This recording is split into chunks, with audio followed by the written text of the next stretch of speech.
Welcome to the first episode of Limitless Takes. I am your host, Brian James, and today we are going to go over the Week 1 NFL schedule and my predictions. Starting off with Thursday night football, we got Cowboys at Buccaneers. I'm going to take Buccaneers because they are the defending Super Bowl champions, and Cowboys have a hurt Dak Prescott, who's going to hopefully have a bounce-back season. And we have Jaguars at the Texans. I'm going to take Jaguars with the hype of Trevor Lawrence and the fact that the Texans do not have Deshaun Watson. Moving on to the Chargers at Washington football team, I am going to take the Chargers. I personally think that Justin Herbert is going to have a great season and will possibly be an MVP candidate. Now we have Seahawks at Colts. Carson Wentz, a chance that he will be there for that Week 1 matchup. He was activated, but I'm still going with the Seahawks and Russell Wilson. Just too much powerhouse team. Moving on to the Jets at Panthers. I'm going to take Panthers due to CMC being back and Sam Darnold hopefully having a bounce-back season. And it all depends on the Jets if Zach Wilson performs like they want them to.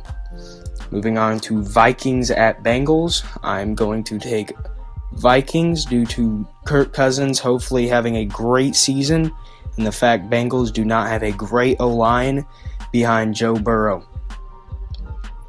We have Cowboys at Titans. I am taking Titans due to Derrick Henry and his power running form, and the fact that the Cardinals have a rough defense with J.J. Watt possibly not being up to his full potential. Moving on to 49ers at Lions. I'm taking 49ers. Lions, they're going to be the worst team in the NFL this year. All analysts say 49ers. Don't know if Jimmy G or Trey Lance is going to start, but no matter what, I'm taking the 49ers. We have Steelers at Bills. This has a possibility to have a great game, but I'm taking Bills. Josh Allen and that high-powered offense. The only thing holding them back is the Bills' defense with not that many weapons. Now we have Eagles at Falcons. I am going to take Falcons because I think Matt Ryan and Kyle Pitts are going to hit it off right off the bat. In Eagles, they're struggling with their QB1 right now. They don't know exactly who will be QB1. We have Browns at Chiefs. I'm going to take the Chiefs. Still, great team. That should be a good matchup. Rematch of the divisional finals, I believe, and of last year. And Browns, they improved their defense, picked up Clowney, and that's going to be a big addition for them, but I don't think it's going to be big enough to get past the Chiefs. Moving on to the Green Bay Packers at the Saints. Packers, Aaron Rodgers is there. Saints do not have Drew Brees, so I do not think they will be as good as they were last year. We now have the Broncos at the Giants. I'm taking Broncos. I don't think it was a great idea for them to go in the direction of Teddy Bridgewater. I think Locke was the better choice since he was younger and had lots of potential. And for the Giants, they got Barkley, who's going to be back. But Daniel Jones, it's just not it for him. He's not that great of a quarterback. Now we have Dolphins at Patriots. I'm going to take Patriots as a Patriots fan myself. Mac Jones hopefully will put up numbers at least to be Offensive Rookie of the Year. The only thing holding the Patriots back is their receiving core, and I'll come back to that in a little bit. Dolphins, I don't think Tua is the answer in Miami, but you never know. He may have a bounce-back season. Moving on to the second last game, Sunday Night Football, we got Bears at Rams. I'm going to take Rams because we have Matthew Stafford, great QB. He just had the Lions holding him back. Bears, they got Andy Dalton. Fields is going to come in later in the season. But as of right now, I'm taking Rams just because Fields isn't in. And we have Monday Night Football with the Ravens at Raiders. Ravens are still going to be a great, great team. They got Lamar at a quarterback, so they're going to have it figured out. And the Raiders, they didn't improve too much on any of their offense or defense. Now, moving back to the Patriots topic, they have a possibility of having a great, great season. But Mac Jones must perform in his first year.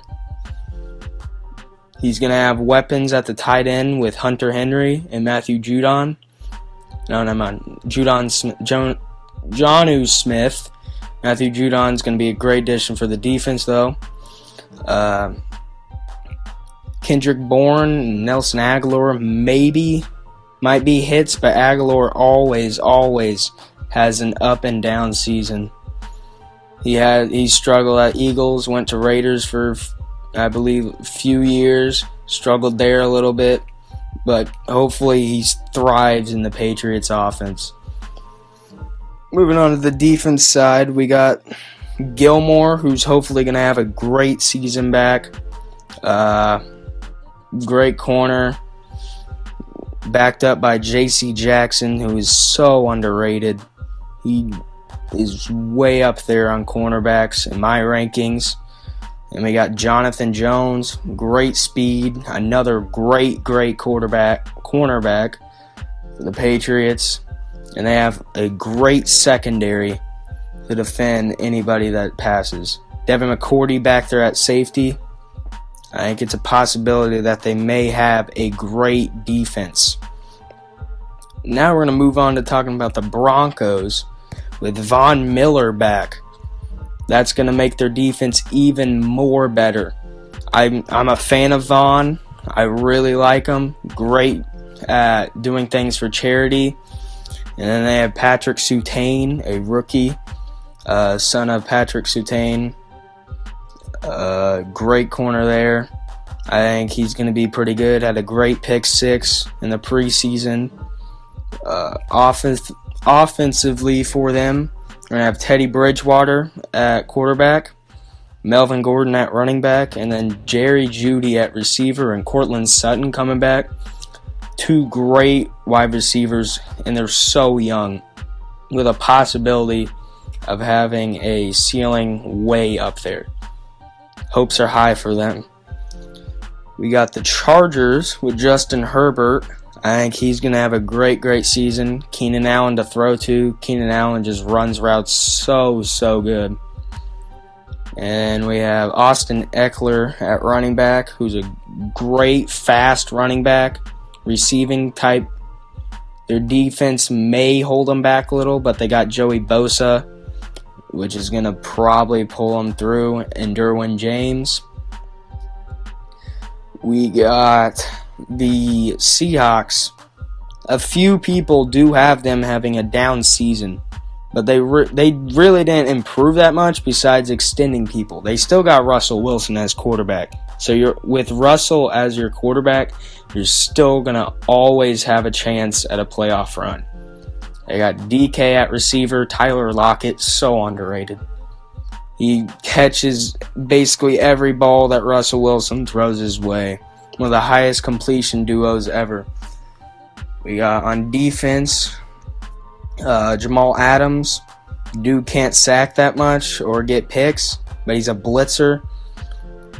Good blitzer. And you got Bobby Wagner, one of the best middle linebackers ever for the Seahawks. He hits hard, basically. We got the Texans. They're going to be the second worst team probably in the NFL. Deshaun Watson, you don't know when he's going to play since he was ruled out. I don't think the Texans are going to be that good. Tyrod Taylor, he is a good quarterback, but he's never like that. He's never been that star quarterback on any team.